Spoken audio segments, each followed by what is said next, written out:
Chapter 16, The Southern Expedition.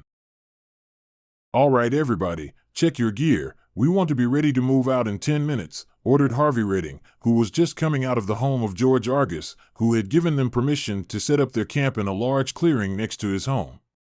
Stephen climbed up into his saddle and waited, along with Alan Marin, Jeremy Tate, Seth Daniels, and Mark Redding, for the rest of the men in their group to gather up their gear and get ready to ride again. Stephen took a momentary break to look around at the surrounding area near the Argus camp. The Argus group had chosen this area to settle for nearly the same reasons as their group chose theirs. It was a place where both their groups had lived in before Anastasia. Mr. DePaul had told them that this area had once been a large college where students about the same ages as he and the other young men had once roamed the hallways near the old city of Manassas. This spot where they stood had also been close to a large medical center, and it was their dream to eventually rebuild everything one day. They were only about a mile or so away from a large flat area that George Argus' wife told them had once been an airport in the years before the Great Flood. Stephen remembered Caleb showing him the picture book and seeing the airplane in the picture with all the people sitting inside, while servants brought them food and drinks while they were seated. They must have been rich people, Stephen guessed, to be able to have servants in airplanes. Harvey Redding and Justin Tate, who had been outside getting their horses readied, were headed back into the house, leaving the 6 boys alone. "Stephen, do you know where we are going today?" asked Jeremy Tate, who at the age of 17 was the youngest of the eldest sons on this trip. "I heard my dad mention something about maybe going up northwest of here for a little bit," said Seth. "I don't care where we go as long as we get to do some hunting," said Mark, who was digging around in his saddlebags for something. "I even brought my new bow to test out." "I'm with you on that one, Mark. I hope we get a chance to see some deer while we're out. I even heard from one of the McNeils that they killed a bear out here a few weeks ago," said Alan. "What do you think, Stephen? Your dad and Elijah are brothers after all. What have you heard?" asked Seth. Stephen was on his horse, pacing it slowly around the clearing. "My dad mentioned something about waiting until he and Elijah could meet with Mr. Argus before making any plans," said Stephen.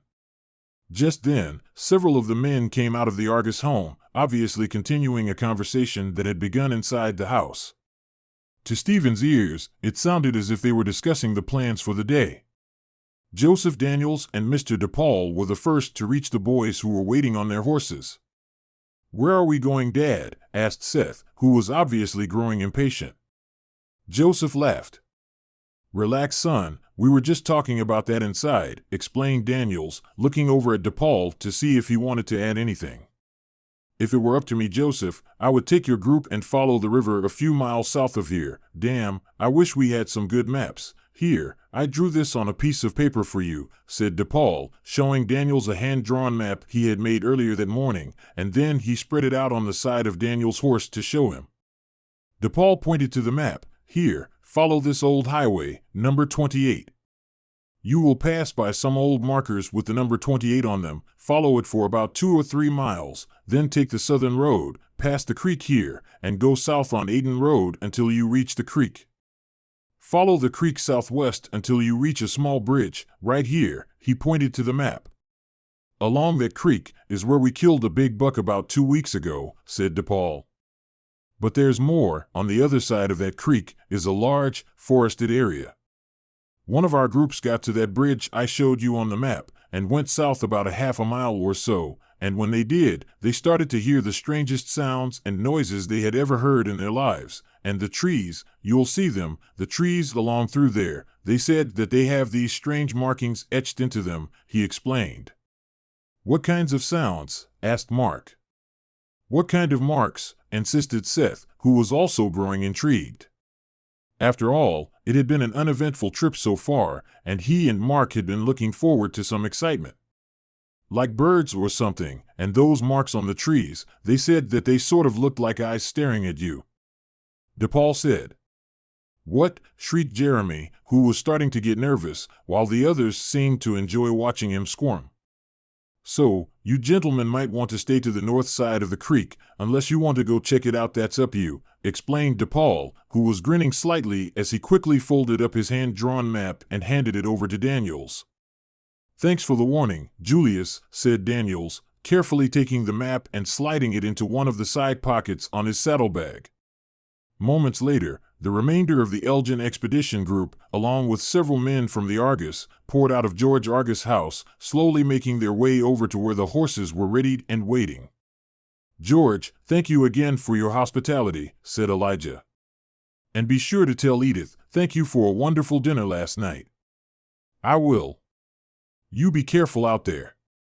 DePaul over here will show you a map he made of the area to the south and west of here, said Argus, glancing over at DePaul and Daniels, who were standing over by the horses. DePaul turned around. I already showed him the map, he yelled. Did you tell him what my son said they heard out there? Daniels nodded, as well as the other boys who were waiting on their horses. Strange sounds and noises from the woods, said Mark Redding.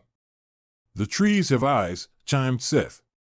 Everyone roared in laughter as several private conversations broke out amongst the others in the group, speculating about the different possible explanations for the mysterious sounds and tree etchings. Daniels, who had been laughing also, then turned to DePaul with a more serious expression. Did they ever actually see anything or anyone? He asked in a low voice, as Elijah and Uriah stepped into the circle with the other two. No, they didn't. I guess we figured it best to just leave the area alone for now, whispered DePaul. Stay alert out there. Thank you again, Julius. We will. If we do find out anything about the source of these sounds and markings, we'll let you know, said Uriah, as Elijah and Daniels nodded in agreement. Caleb had been busy all morning long catching up on his work in the North Field, and he was just about finished, ahead of schedule too, thought Caleb, feeling rather pleased with himself. Caleb knew that his father and Stephen would be so surprised when they returned from the trip to see that not only did he get the North Field plowed, but he also managed to seed it all by himself. Well, maybe not all by himself, since Peter had volunteered to help him out with that this morning. Well, I don't know about you, Caleb, but I am done, and I am hungry. It's just about noon. Let's take a break and go get something to eat. What do you think about that idea? Peter asked, tying up the half-empty bag of seed and carefully setting it on top of the remaining unused bags. Peter turned his head and glanced at the North Field, then gazed at the pile of seed bags again. I hope your dad won't be upset that we didn't use all this seed, Caleb. No, it's okay. He usually saves the extra and puts it down on one of the other fields or saves it until next time. Don't worry about it. We covered it with the right amount, insisted Caleb, noticing the worried expression on Peter's face as he busied himself putting equipment away in the barn. Suddenly, as he walked into the barn, Caleb had the strangest feeling of being in another place and in another time.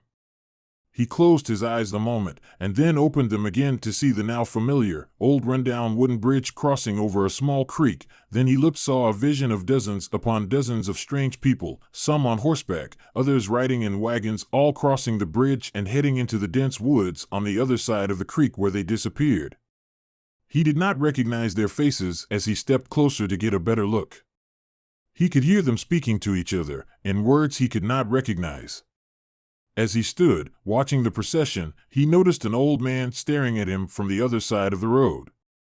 It was old Caleb again, watching the procession as well, but now he was different. He was dressed just like the strange people who were traveling on the roadway. Caleb waited until all had passed before crossing over the road. You there, you know these people? He shouted at the old Caleb. Again, the old Caleb had that strange cryptic expression on his face as he had in his vision earlier. You will also know these people, Caleb, and you will come know them well, and you can trust them, he continued. There are many events that will soon test you, Caleb. These events must unfold. Your heart will be broken, but you will succeed. You must remember what I have shown you. Caleb turned and looked down the road, and the people were gone, disappeared into the trees.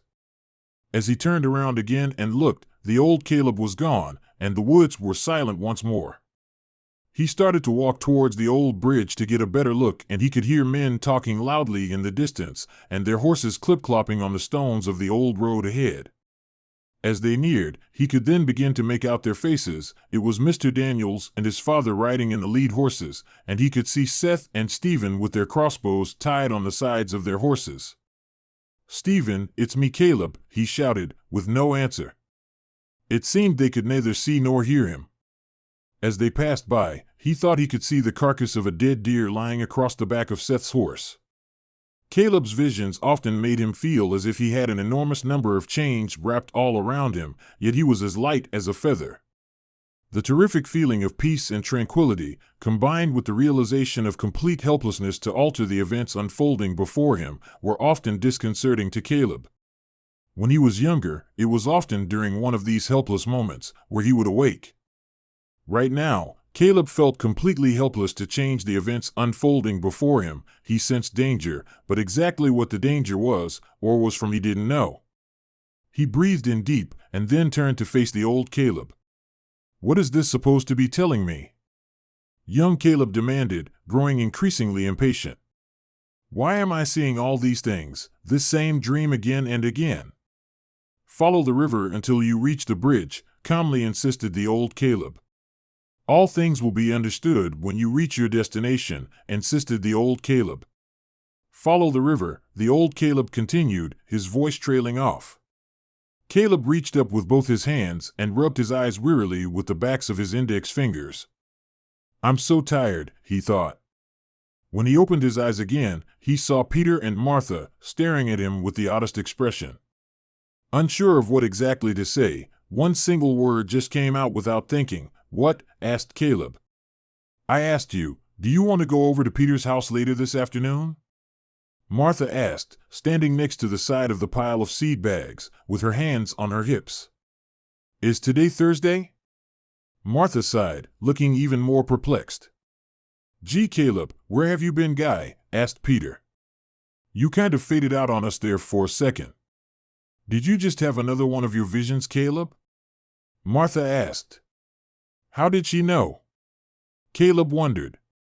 "What are you two talking about?" asked Peter, glancing between the two of them. "Are you talking about visions, like the ones you used to have when we were kids?" Caleb leaned back against the side of the barn, placing his hands on his head. "Sort of, but now more vivid," he explained. Caleb hadn't told Peter about his visions or dreams for several years, not since they were younger. Caleb found that it just became too difficult to always explain them to the others. It made it easier to just keep them to himself. "He has them more often than we probably realize. He just doesn't tell everybody," Martha explained, getting a look of disapproval from Caleb. "So, what happened, Caleb? What's got you all rattled?" asked Peter. Caleb turned slowly and began to walk off down the trail, then turned and faced his friends. "I'm afraid that something bad is going to happen, unless I can find them before." He paused before continuing. "Remember when we talked about the scavengers?" "You mean the stories from the Williams clan, out east of here?" asked Peter. "Yeah, well, I've been having these dreams about people living out in the woods south of here, and then I see my father and my brother Stephen riding into the woods, and then I see them shooting arrows at them from within the trees, and then—" Caleb paused. "Are you still seeing the old Caleb too?" asked Martha. "Yes."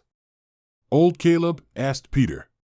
"He's me, but he's me from the future," explained Caleb. "Wow, I guess you have been holding out on me. So much for being your best friend," whined Peter with mock indignation. "I need to make a trip down the river," mumbled Caleb. Martha and Peter gave each other a puzzled look, thinking about what Caleb said, as an idea suddenly came to Peter. "A trip to the river, that's a great idea. I'll go pack up my gear and we can go to the river and do a little fishing this afternoon," said Peter, suddenly excited about the notion.